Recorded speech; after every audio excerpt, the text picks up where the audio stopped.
আর doctor, nurse এবং অন্যান্য সংশ্লিষ্ট যারা এখানে এবং আমাদের নির্বাচিত প্রতিনিধি সহ যারা উপস্থিত রয়েছেন, জেলা পরিষদের চেয়ারম্যান সহ সবাইকেই আমি স্বাগত জানাচ্ছি। আসসালামু আলাইকুম। আমি আমার বক্তব্যের শুরুতে পরম শ্রদ্ধাভাবে স্মরণ করছি সর্বকালের সর্বশ্রেষ্ঠ বাঙালি জাতির পিতা বঙ্গবন্ধু শেখ মুজিবুর রহমানকে।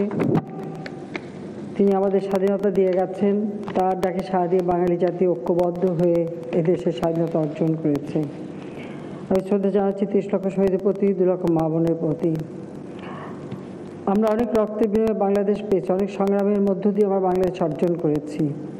আর্থসামাজিক উন্নয়নের জন্য জাতিপিতা দেশ স্বাধীন করেছিলেন এবং তিনি তার লক্ষ্যই ছিল, তিনি এটাই চেয়েছেন যে বাংলাদেশের মানুষ একটা সুন্দর জীবন পাবে। 75-15 আগস্ট জাতিপিতাকে নির্মমভাবে হত্যা করা হয়, তারপর থেকে কিন্তু সেই উন্নয়নের চাকা থেমে যায়। স্বাধীনতার চেতনা মুছে ফেলার চেষ্টা করা হয়।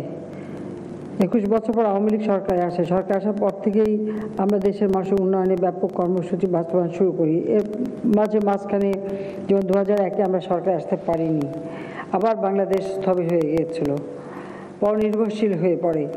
2009 আমরা যখন সরকারে আসি তখন থেকে এ পর্যন্ত আমরা দেশ পরিচালনা করে আজকে বাংলাদেশ সারা বিশ্বের কাছে একটা উন্নয়নের রোল মডেল।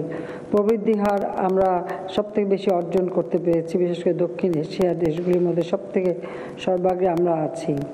আমাদের এই উন্নয়নের গতি যখন অব্যাহত রয়েছে এবং বাংলাদেশ দারিদ্র্য বিমোচনে আমরা 18 ভাগে নামিয়ে, মানে 20.5 ভাগে নামিয়ে আনতে সক্ষম হয়েছে এবং আমাদের লক্ষ্য ছিল যে আমরা যখন মুজিব বর্ষ পালন করছি 2020 সালে, মুজিব বর্ষ পালনকালীন সময় থেকে আমরা 2021 সালে স্বাধীনতার সুবর্ণ জয়ন্তী পালন করব, এই সময়ের মধ্যে আমাদের এই দারিদ্র্যের হার আরও কমিয়ে আনা, প্রতিটি গৃহহীন মানুষ, ভূমিহীন মানুষ তাদের ঘরবাড়ি তৈরি করে দেওয়া, প্রতিটি ক্ষুধার্ত মানুষের মুখে অন্ন তুলে দেওয়া, তাছাড়া বয়স্ক বিধবা বা প্রতিবন্ধী থেকে শুরু করে সমাজের যারা একেবারে অবহেলিত জনগোষ্ঠী, তাদের সকলের ভাগ্য পরিবর্তন, এটাই আমাদের লক্ষ্য। আর সেই লক্ষ্য নিয়ে আমরা কাজ করে যাচ্ছি।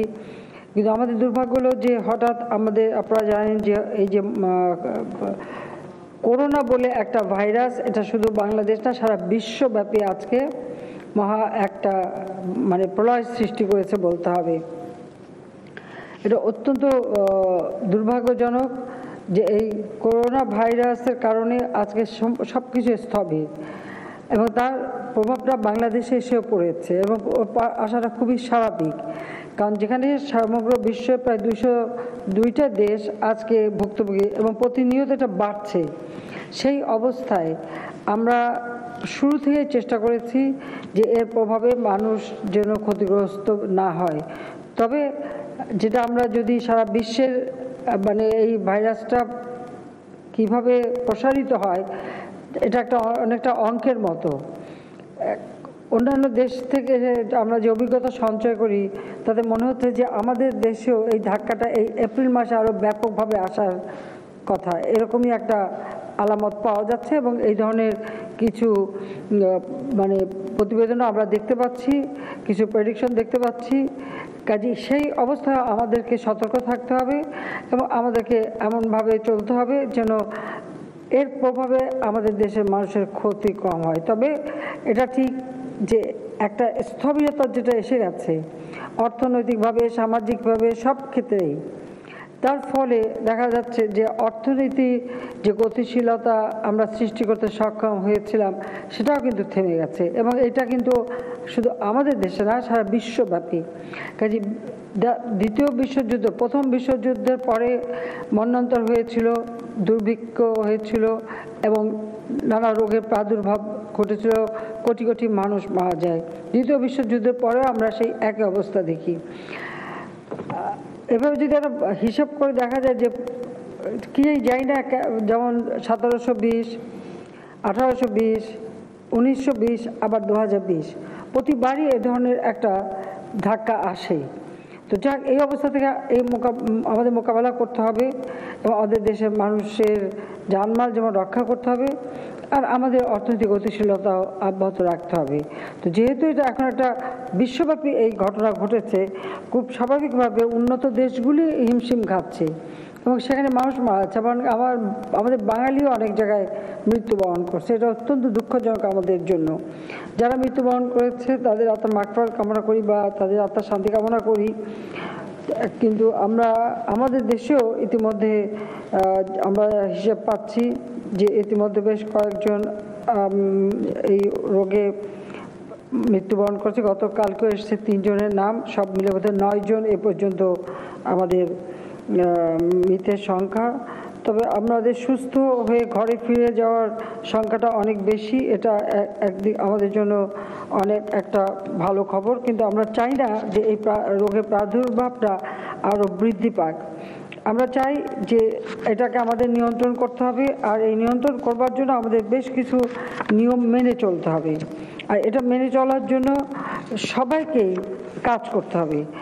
আমি এটুকু বলবো যে করোনা ভাইরাসের যে প্রাদুর্ভাবটা এটা কিভাবে নিয়ন্ত্রণ করা যায় তার জন্য সকলকে কাজ করে যাওয়ার জন্য আমি আহ্বান জানাচ্ছি। আর ইতিমধ্যে আমরা সেই দিন এর আগে প্রত্যেকটা জেলার সাথে সংযোগ হয়েছিল, কিন্তু সকলের সঙ্গে কথা বলা সম্ভব হয়নি, আর হয়ও না, কারণ অনেক সময় লাগে। আমাদের 64টা জেলা সহ তাছাড়া কমিশনারদের অফিস বা সব কিছু মিলিয়ে প্রায় 73টা জায়গায় আমাদের সংযোগ ছিল। তো সেখানে আমরা প্রায় 9-10টার সঙ্গে যোগাযোগ করতে পেরেছি। সেই কারণে আমি সিদ্ধান্ত নিয়েছি যে আমি আমাদের যে বিভাগগুলি আছে সেই বিভাগ ওয়ারি আমি সকলের সঙ্গে আবার পুনরায় মত বিনিময় করব এবং এটা আমরা অব্যাহত রাখব।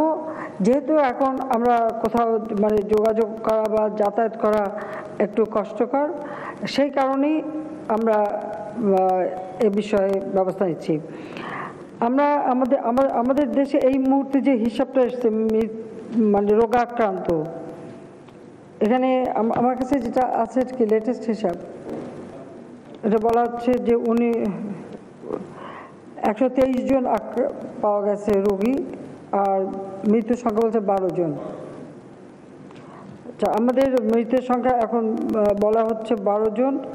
তার মধ্যে বেশিরভাগই হচ্ছে খুব বয়স্ক, কেউ 60-এর ঊর্ধ্ব বা 70-এর ঊর্ধ্ব, এবং অধিকাংশ যারা মারা গেছেন তাদের ডায়াবেটিস ছিল, হার্টের অসুখ ছিল, কিডনির প্রবলেম ছিল, অর্থাৎ শারীরিকভাবে তারা দুর্বল ছিল অনেকটা। কাজেই সেই ক্ষেত্রেই তবে এখানে আরেকটি কথা আমি বলি, সেটা খুব দুঃখজনক। সেটা হলো যে যেমন একজন ঢাকা ইউনিভার্সিটির একজন ছাত্র, সে যে কোনোভাবে রোগে আক্রান্ত হয়, কিন্তু সে যখন হাসপাতালে চিকিৎসা করতে যায়, এক হাসপাতাল থেকে আর এক হাসপাতাল ঘুরে বেড়ায়, কোনো ডাক্তার পায়নি চিকিৎসা করতে। এটা সত্যি খুব কষ্টকর, সত্যি খুব দুঃখজনক যে ডাক্তাররা কেন চিকিৎসা করবে না। তবে আমি বলবো যে আমাদের প্রত্যেকটা সরকারি প্রতিষ্ঠানে আমাদের সকলে খুব আন্তরিকতার সাথে কাজ করেছে, এবং এ ব্যাপারে আমার কিছু বক্তব্য পরে আছে, আমি এটা কিছুক্ষণ পরে দেবো। আমি শুধু বলবো যে আমাদের যারা এখন বিভিন্ন জেলায় কর্মরত আছেন, আপনারা দিনরাত পরিশ্রম করে যাচ্ছেন, কষ্ট করে যাচ্ছেন, সেজন্য আপনাদেরকে ধন্যবাদ জানাই। যেহেতু মানুষ স্বাভাবিক জীবনযাপন করতে পারছে না, মানুষ কাজ করে খেত, সেই কাজ করে খেতে পারছে না, তাদের জীবন জীবিকার পথ অনেকেই প্রায় বন্ধ হয়ে যাওয়ার মতো উপক্রম। যারা চাকরিজীবী বা বেতন পাচ্ছেন তাদের কথা আলাদা, কিন্তু প্রতিদিনে যারা দিন আনি দিন খায় বা সেই ধরনের যারা ছোটোখাটো ব্যবসা বাণিজ্য করে যারা খেত, অল্প পুঁজির সামান্য কিছু টাকা কামাই করত, তাদের সংসার চলতো, তাদেরও সেই ধরনের কাজগুলি বন্ধ হয়ে আছে। এইভাবে বহু লোক কিন্তু এখন নানা ধরনের কষ্ট সহ্য করতে হচ্ছে তাদেরকে। আমাদের সাধ্যমতো আমরা চেষ্টা করে যাচ্ছি। ইতিমধ্যে আমরা যেমন 10 টাকায় চাল বিতরণের ব্যবস্থা আমরা করেছি, আমরা বাড়ি বাড়ি খাবার পৌঁছে দেওয়ার জন্য নির্দেশ দিয়েছি এবং সে ব্যবস্থা আমরা নিচ্ছি। আমাদের লক্ষ্য হচ্ছে দরকার বিনামূল্যে খাদ্য সাহায্য এটা অব্যাহত থাকবে। আমাদের সামাজিক সুরক্ষামূলক যে কাজগুলি, বয়স্ক ভাতা, বিধবা ভাতা, প্রতিবন্ধী ভাতা সহ বা মুক্তিযোদ্ধাদের ভাতা, সেই ভাতাগুলিও যেমন আমাদের অব্যাহত থাকবে। কিন্তু এর বাইরে যারা হয়তো ভাতা প্রাপ্ত না, অথবা আমরা যে 10 টাকায় চাল দিই, এর জন্য যে 50 লক্ষ মানুষের রেশন কার্ড আছে তাদেরকে তো আমরা চাল দেবই, কিন্তু তার বাইরেও যারা অন্তত অনুদান নেবে না কিন্তু তারা কিনে খেতে চায়, তাদের জন্য এই চালের ব্যবস্থা করতে হবে। সেই সাথে আমাদের ভিজিএ ভিজিডি সহ অন্যান্য যে সমস্ত অনুদান বা মৎস্যজীবীদের জন্য আমরা যে এখন যেমন মাছ ধরা বন্ধ থাকবে বা সেখানে মৎস্যজীবীরা যারা পায় সেটাও অব্যাহত থাকবে। অর্থাৎ আমাদের সামাজিক সুরক্ষা অর্থাৎ সোশ্যাল সেফটি নেটের কাজগুলি যেমন অব্যাহত থাকবে, কিন্তু তার বাইরে যে শ্রেণীটা দৈনন্দিন কাজ করে খেত কিন্তু এখন সেই উপার্জনের পথ বন্ধ হয়ে গেছে, ছেলে মেয়ে নিয়ে তারা যেন কষ্ট না পায়, তাদেরকে খুঁজে বের করা, তাদের তালিকা করা। এবং আমি অনুরোধ করবো, এটা আমার বোধহয় আমার অফিস থেকে এটা ব্যবস্থা নিতে হবে, খাদ্য মন্ত্রণালয়ের সঙ্গে কথা বলতে হবে এবং আমাদের দুর্যোগ মন্ত্রণালয়কেও নির্দেশ দিতে হবে যে যারা এই ধরনের মানে এই সেফটি নেটের বাইরে কিন্তু একেবারে নিম্নবিত্ত বা মধ্যবিত্তের মধ্যে পড়ে কিন্তু উপার্জনটা করতে পারছে না, তাদেরকেও এই যে 10 টাকা কেজি যে চাল এই রেশন কার্ডটা তাদের জন্য করে দিতে হবে। কারণ আমরা যদি র্যান্ডাম দিতে থাকি তা আমাদের কিছু কিছু মানুষের অভ্যাস এত খারাপ আছে, দেখা যাবে ওগুলি কিনে নিয়ে 9-6 করে ফেলছে, ঠিক সুনির্দিষ্ট লোকটার কাছে পৌঁছাচ্ছে না। কাজে আমরা যদি এখনই তাদের জন্য কার্ড তৈরি করে দিই, এখন সবাই আইডি কার্ড আছে, কাজে আমরা যদি কার্ড করে দিই কার্ডের মাধ্যমে সকলের কাছে আমরা এই স্বল্প মূল্যে খাদ্য পৌঁছে দিতে পারবো। আর এই তালিকাটা থাকলে সুবিধা হবে যে সঙ্গে সঙ্গে আমরা তাদেরকে জানতে পারবো এবং তাদের হাতে পৌঁছে দিতে পারবো। এখানে যেহেতু আমাদের সমস্ত এই বিশেষ করে চট্টগ্রাম বিভাগ এবং সিলেট বিভাগের সকল প্রশাসনিক কর্মকর্তা বসে আছেন, আপনাদেরকে আমার অনুরোধ থাকবে যে আপনারা সেই সাথে সাথে আমাদের একবারে উপজেলা ইউনিয়ন পর্যায় পর্যন্ত এবং আমাদের যারা রাজনৈতিক নেতৃবৃন্দ আছেন, নির্বাচিত জনপ্রতিনিধিরা আছেন, অর্থাৎ এমপি, চেয়ারম্যান, মেয়র বা কমিশনার যারাই আছেন, সকলের কাছে আমার অনুরোধ যে সকলকে মিলে কমিটি করে দিতে হবে। প্রত্যেকটা ইউনিয়নে একটা ওয়ার্ড ভিত্তিক কমিটি থাকবে এবং সেই কমিটি যেমন আমরা ভিজিএ ভিজিডি যে সমস্ত তাদের জন্য না, তাদের তো তালিকা আছেই, তাদের বাদ রেখে বা আমাদের বয়স্ক ভাতা, বিধবা ভাতা, এইসব ভাতা যারা পাচ্ছে তাদেরকেও বাদ রেখে এর বাইরে যে শ্রেণীটা যারা হয়তো নিজেরা খেটে খেত, রিক্সাওয়ালা, ভ্যানওয়ালা থেকে ছোট দোকানদার বা চায়ের দোকানদার, এরকম আরও অনেকভাবে মানুষ কিন্তু জীবন জীবিকা করে খেত, তো তাদের একটা তালিকা করতে হবে। অনেকে হাত পাততে আসবে না, অনেকে চাইতে পারবে না, তাকে মুখ বুঝে কষ্ট সহ্য করতে হবে। তো তারা যেন কষ্টে না থাকে, তাদের বাড়িতে বাড়িতে খাবার পৌঁছে দেওয়ার ব্যবস্থা করতে হবে। এবং সেই ক্ষেত্রে আপনারা প্রশাসন থেকে যেমন উদ্যোগ নেবেন, আমাদের জনপ্রতিনিধিরাও সেখানে থাকবেন প্রত্যেকটা এলাকার, পাশাপাশি আমাদের আইন শৃঙ্খলাকারী সংস্থা থাকবে। কাজে সকলে মিলে এই তালিকাটা এমনভাবে করা যেন সত্যিকার যার মানে অভাব রয়েছে, কষ্ট পাচ্ছে, তাদের তালিকাটা যেন হয় আর তাদের কাছে যেন এই সাহায্যটা পৌঁছায়।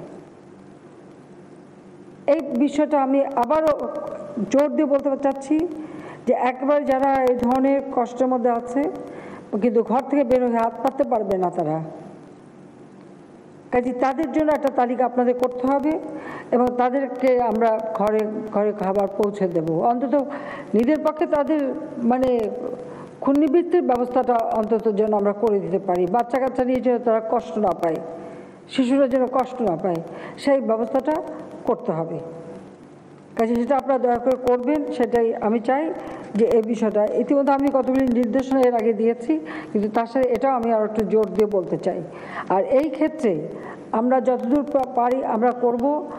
আর সেই সাথে প্রত্যেক জেলায় আরেকটা জিনিস আপনাদের করতে হবে, সেটা হলো আমাদের মাটি আছে, মাটি উর্বর, আমাদের মানুষ আছে, এখন অনেকেই বেকার বসে আছে, গ্রামে গ্রামে চলে গেছেন।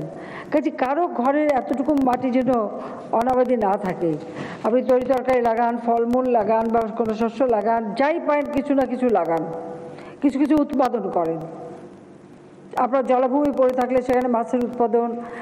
আমি ইতিমধ্যে আমাদের কৃষি মন্ত্রীকে নির্দেশ দিয়েছি, মৎস্যমন্ত্রীকে নির্দেশ দিয়েছি, এই সমস্ত উৎপাদনের জন্য যা যা প্রয়োজন সে ব্যবস্থা যেমন করবে, কিন্তু সেই সাথে আপনারা কিছু উৎপাদন করেন। এই কারণে আমি বলছি এই যে বিশ্বব্যাপী করোনার যে প্রভাব তাতে ব্যাপকভাবে খাদ্যের অভাব দেখা দেবে সমগ্র বিশ্বে।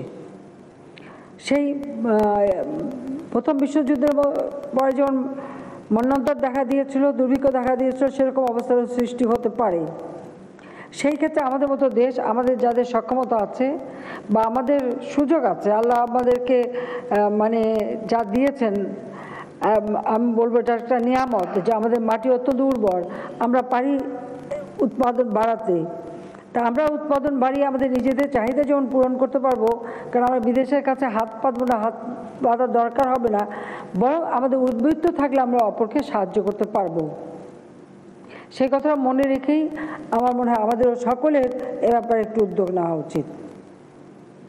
যে যেখানে পারেন কিছু উৎপাদন করে নিজের চাহিদাটা মেরা বা কিছু রাখেন, আমরা যেন ভবিষ্যতে যে কোনো ধরনের পরিস্থিতি মোকাবেলা করার সক্ষমতা রাখি, আমাদের জন্য সেরকম পর্যাপ্ত খাদ্য মজুদ থাকে, আমাদের দেশের মানুষ যেন কখনো কষ্ট না পায়, পাশাপাশি কারো চাহিদা হলে আমরা যেন তাদেরকেও দিতে পারি, সেভাবে আমাদেরকে মানে প্রস্তুতি নেবার জন্য আমরা সবাইকে আহ্বান জানাচ্ছি। এবং সেই জন্য আসলে আমি বসছি আপনাদের এখানে, কারণ আমরা এই করোনা ভাইরাসের চিকিৎসার জন্য যথাযথ ব্যবস্থা নিচ্ছি, এগুলি বারবার বলা হচ্ছে, এটা আমাদের স্বাস্থ্য অধিদপ্তর থেকেও বলা হচ্ছে, কাজে আমি আর পুনরাবৃত্তি করতে চাই না।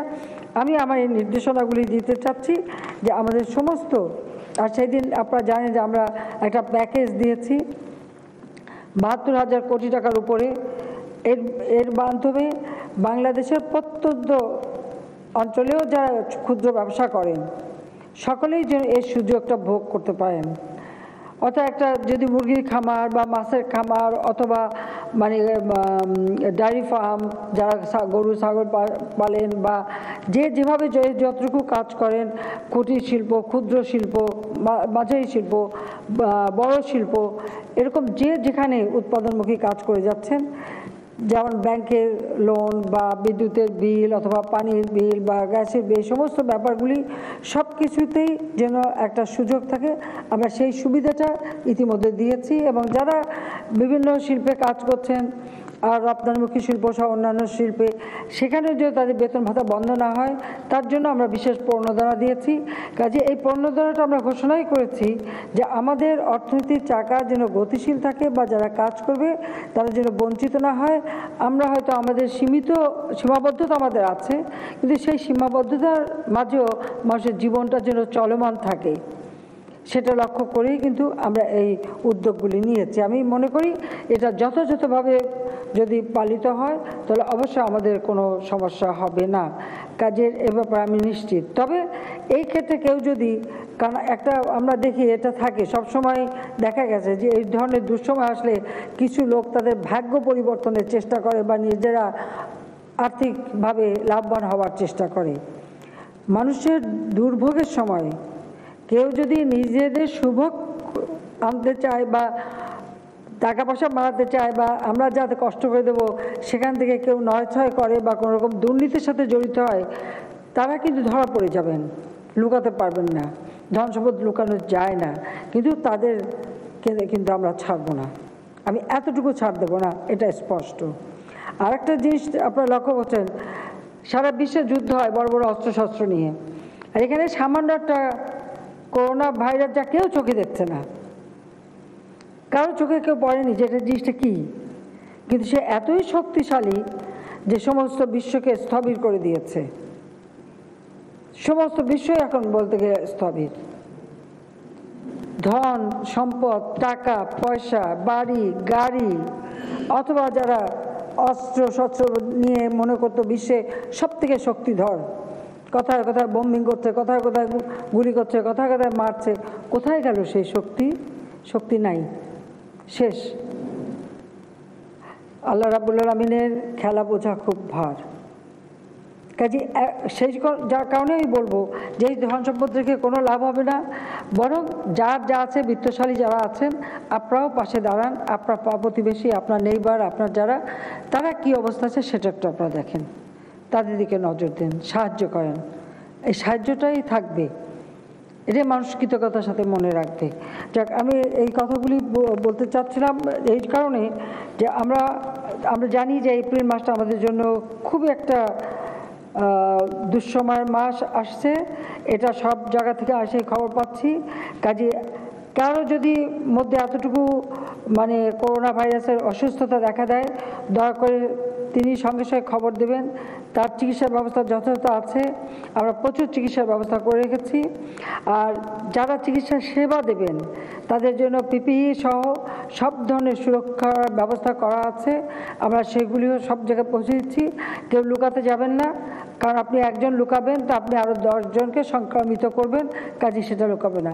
আর এটা কোনো লজ্জার বিষয় না। কিছু কিছু আছে যে এরকম অসুখ হলেই সবাই মনে করছে সে বুঝে অচ্ছুত হয়ে গেল, ধরা যাবে না, ছোঁয়া যাবে না, তার সঙ্গে দেখা করা যাবে, এটা কিন্তু না। কাজে এই মানসিকতাটাও সকলকে পরিহার করতে হবে। এখানে মানবিকভাবে এগিয়ে আসতে হবে, কারণ রোগ এটা কার কখন হচ্ছে কেউ বলতে পারে না। আজকে যিনি একজনকে ঘৃণা চোখে দেবেন, কালকে আপনিও সংক্রমিত হতে পারেন, তখন আপনার কি হবে সেটা আপনাকে ভাবতে হবে। কারণ অনেক সময় দেখেছি অনেকে বলতে লজ্জা পাচ্ছে যে অন্যেরা বোধহয় তাদেরকে অবহেলা করবে, করুণার চোখে দেখবে। এই মানসিকতাটা সম্পূর্ণ পরিহার করতে হবে। মানুষের জন্যই মানুষ, মানবতা নিয়েই সবাইকে এগোতে হবে। কাজে আপনারা সেই মানসিকতা নিয়ে চলুন। দেশবাসীর কাছে এটাই আমার আহ্বান। কারণ আমরা বাঙালি, আমরা সকলে ঐক্যবদ্ধ হয়ে জাতির পিতার ডাকে সাড়া দিয়ে মুক্তিযুদ্ধ করে দেশ স্বাধীন করেছি। কাজে এই ঐক্যের একটা মূল্য আছে, ত্যাগের একটা মূল্য আছে। কাজে সে কথাটা মনে রেখে আপনারা কাজ করবেন। আচ্ছা, সেইখানে আমি আরেকটা কথা বলবো যে আমরা লক্ষ্য করেছি যে যখনই এই রোগের প্রাদুর্ভাবটা দেখা গেল, আমরা সেই জানুয়ারি মাসে আমাদের যথাযথ ব্যবস্থা আমরা নিতে শুরু করেছিলাম। তবে ধীরে ধীরে এটা বাড়তে শুরু করলো। কিন্তু সবথেকে দুর্ভাগ্য, আমরা সরকারের পক্ষ থেকে এই কোভিড-19 মোকাবেলায় সরকার সময় মতো এবং যথাযথ কার্য ব্যবস্থা আমরা গ্রহণ করেছি। তার ফলে এখন পর্যন্ত এটা অন্যান্য দেশে যেমন ব্যাপকভাবে সংক্রমিত হয়েছে সেটা এখনও হয় নাই, এবং আমাদের স্বাস্থ্য পরিস্থিতিতেও সম্পূর্ণ আমাদের নিয়ন্ত্রণে এখনও রয়েছে, আমরা রাখতে সক্ষম হয়েছি। আর এটা সম্ভব হয়েছে যে আমাদের সকলের সম্মিলিত প্রয়াসে আমরা এই করোনা পরিস্থিতি মোকাবেলা করেছি বলে এটা সম্ভব হয়েছে। এবং আমি বিশ্বাস করি যে সামনে যে আশঙ্কাটা দেখা দিচ্ছে সেটাও আমরা মোকাবেলা করতে সক্ষম হব, তাতে সকলে যদি একটু সচেতন থাকেন। তো আমি এক্ষেত্রে আমাদের সরকারি চিকিৎসক, নার্স, স্বাস্থ্যকর্মী যারা করোনা সেবায় অবদান রেখেছেন তাদের সকলকে আমি আমার আন্তরিক ধন্যবাদ জানাচ্ছি। কারণ আমি দেখেছি যে সরকারি হাসপাতালগুলিতে যারা কাজ করে তারাই কিন্তু এগিয়ে এসেছে এবং তারা কোনো গাফিলতি করেনি, তারা মানে নিজেদের ঝুঁকি জেনেও তারা কাজ করেছে, সেটা তাদের আন্তরিক ধন্যবাদ জানাই। এবং কারণ তারা নিজের জীবনের বাজি রেখে তারা এই করোনা-19 অর্থাৎ কোভিড-19 এই রোগে যারা আক্রান্ত তাদের সেবা প্রদান করে আমি মনে করি যে আপনারা একটা বিরাট অবদান রেখে গেছেন। অর্থাৎ এই করোনার বিরুদ্ধে আমরা যে যুদ্ধ ঘোষণা করেছি সেই যুদ্ধের সম্মুখভাগে থেকেই আপনারা আপনাদের দায়িত্ব পালন করেছেন। আর সেই সাথে সাথে আমি আমাদের মাঠ প্রশাসনের কর্মকর্তা, কর্মচারী, আইন শৃঙ্খলা রক্ষাকারী বাহিনী, সশস্ত্র বাহিনীর সদস্য, ত্রাণ বিতরণ কার্যক্রমের সাথে সংশ্লিষ্ট অন্যান্য কর্মচারীগণ যারা কোভিড-19 ব্যাপক সংক্রমণ রোধে দিন রাত কাজ করে যাচ্ছেন, আমি আপনাদের সকলকে আন্তরিক ধন্যবাদ জানাই যে আপনারাও ধন্যবাদ পাওয়ার যোগ্য। কারণ এই অবস্থার মধ্যেই আপনারা যেভাবে কাজ করে যাচ্ছেন, যার ফলে আজকে আমরা এটা এখন পর্যন্ত নিয়ন্ত্রণে রাখতে সক্ষম হয়েছি, সেজন্য সবাইকে আন্তরিক ধন্যবাদ। আমি এই কাজে যারা সবসময় নিয়োজিত ছিলেন তাদেরকে শুধু খালি মুখে ধন্যবাদ দেব না, আমি তাদেরকে কিছু পুরস্কৃতও করতে চাই। যে সকল সরকারি চিকিৎসক, নার্স, স্বাস্থ্যকর্মী কোভিড-19 সংক্রমণের শুরু থেকে চিকিৎসা সেবা প্রদানে প্রত্যক্ষভাবে কাজ করছেন তাদের তালিকা করার জন্য ইতিমধ্যে আমি নির্দেশ দিয়েছি। কারণ আমরা তাদেরকে পুরস্কৃত করতে হলে তাদের তালিকাটা আমার দরকার, এবং যারা এই ধরনের সাহসী স্বাস্থ্যকর্মী তাদেরকে উৎসাহ দেওয়া আমাদের প্রয়োজন, এবং উৎসাহের সাথে সাথে আমি বিশেষ একটা সম্মানীয় দিতে চাই। সেজন্য ইতিমধ্যে আমি তালিকা করার নির্দেশ দিয়েছি। এই তালিকাটা প্রস্তুতের কাজ ইতিমধ্যে শুরু হয়ে গেছে। কোভিড-19 প্রতিরোধে চিকিৎসক, নার্স, স্বাস্থ্যকর্মী, মাঠ প্রশাসনের কর্মকর্তা, আইন শৃঙ্খলা বাহিনীর সদস্য, সশস্ত্র বাহিনীর সদস্য এবং প্রত্যক্ষভাবে নিয়োজিত প্রজাতন্ত্রের অন্যান্য কর্মচারীগণের জন্য আমরা একটা বিশেষ ইন্স্যুরেন্সের ব্যবস্থা করে দেব। সেটা আমরা সিদ্ধান্ত নিয়েছি। ইতিমধ্যে আমার অর্থমন্ত্রী, অর্থ সচিবের সাথে কথা হয়েছে, কাজে আমরা একটা ইন্স্যুরেন্সের ব্যবস্থা করছি।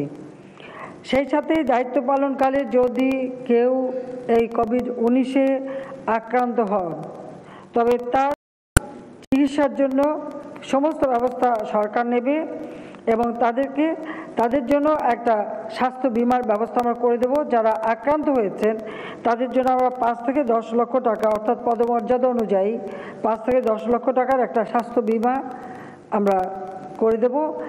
আর ইতিমধ্যে যারা মৃত্যুবরণ করেছেন বা মৃত্যু ঝুঁকি আছে বা কেউ যদি খোদা না করুক মৃত্যুবরণ করেন, তবে তাদের জন্য এই বিমাটা আমরা 5 গুণ বৃদ্ধি করে দেব।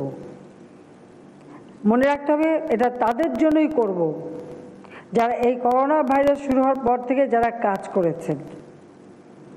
অর্থাৎ জানুয়ারি মাস থেকে শুরু, বলতে গেলে আসলে মার্চ মাসটাই এটা ব্যাপকভাবে দেখা দেয়। এই মার্চ মাসে যারা জীবনের ঝুঁকি নিয়ে কাজ করেছেন, এই প্রণোদনাটুকু তাদের জন্য। আর যারা কাজ করেন নাই, যারা নিজেদের সুরক্ষা করার জন্য পালিয়ে গেছেন, যেখানে রুগীরা দাঁড়ে দাঁড়িয়ে ঘুরে চিকিৎসা পায়নি, অন্য সাধারণ রুগীরাও চিকিৎসা পায়নি, তাদের জন্য এই প্রণোদনা নয়, তারা এটা পাবেন না। আর কেউ যদি এখন মনে করেন যে শর্ত দিন যে আমাদেরকে এটি দিলে আমরা আসবো, আমি বলবো যে সেটা দিতে হলে আগামীতে কিভাবে কাজ করেন, আমরা আগামী এই দুঃসময়টা যে যাবে তার আমরা অবজারভেশনে রাখবো। অন্তত এই 3 মাস তাদের কাজ দেখব, সেখানেই দেখব যদি কেউ সত্যি এভাবে মানুষের সেবা দেন, তারপরে তাদের কথা আমরা চিন্তা করব। কিন্তু শর্ত দিয়ে কাউকে আমি কাজে আনবো না, কারণ যাদের মধ্যে এই মানবতা বোধটুকু নেই তাদের জন্য প্রণোদনা দিয়ে আনার কোনো যৌক্তিকতা আছে বলে আমি মনে করি না। যদি বাংলাদেশে সেরকম দুর্দিন আসে, বাইরের থেকে আমরা ডাক্তার নিয়ে আসবো, বাইরে থেকে নার্স নিয়ে আসবো, কিন্তু এই ধরনের দুর্বল মানসিকতা দিয়ে আমাদের কাজ হবে না। এটা হলো বাস্তবতা।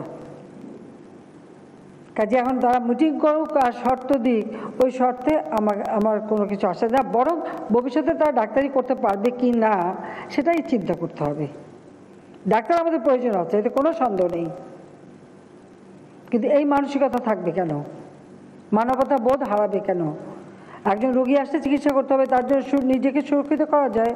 অ্যাপ্রন পরে নেন, মুখে মাস্ক লাগান, হাতে গ্লাভস নেন অথবা স্যানিটাইজার ব্যবহার করেন, হাত ধোন, রুগী দেখেন। রুগী কেন ফেরত যাবে?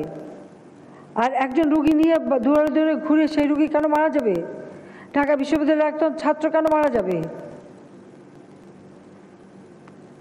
কাজে যখন এই ডাক্তার, এই রুগী যেখানে যেখানে গিয়েছে সেখানে কোন কোন ডাক্তারের দায়িত্ব ছিল আমি তাদের নামটাও জানতে চাই। এবং তাদের ডাক্তারি করবার মতো বা চাকরি করবার মতো তাদের সক্ষমতা নাই, তাদের বের করে দেওয়া উচিত চাকরি থেকে, এটা আমি মনে করি। আমরা জানি হ্যাঁ এটা একটা আতঙ্ক সারা দেশে, সারা বিশ্বে, আর সবাই ভয় পাবে, সবাই সুরক্ষিত থাকতে হবে, ইট ইজ ট্রু, আমি এটা মানি আমি।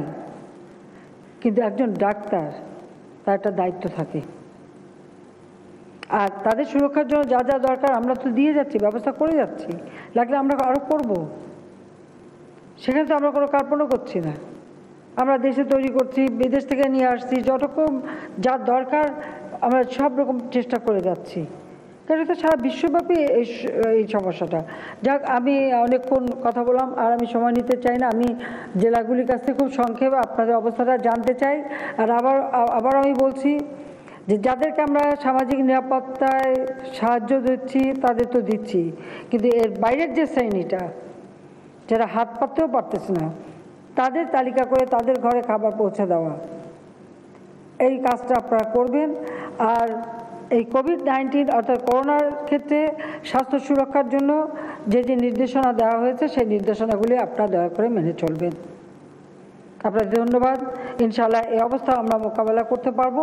তবে এপ্রিল মাসটা নিয়ে খুব চিন্তা আছি, তবে এই চিন্তার কিছু নেই, আমরা এগুলি সবসময় মোকাবেলা করেছি, আমরা মোকাবেলা করতে সক্ষম হব। তবে সবাইকে আবার আমি বলবো যে কেউ লুকাতে যাবেন না, সুরক্ষিত থাকেন। কারো এতটুকু খারাপ লাগলে, অসুখ মনে হলে ডাক্তারের কাছে যাবেন, চিকিৎসা নেন, যাতে দ্রুত আরোগ্য লাভ করেন। ধন্যবাদ। জয় বাংলা, জয় বঙ্গবন্ধু, বাংলাদেশ চিরজীবী হোক।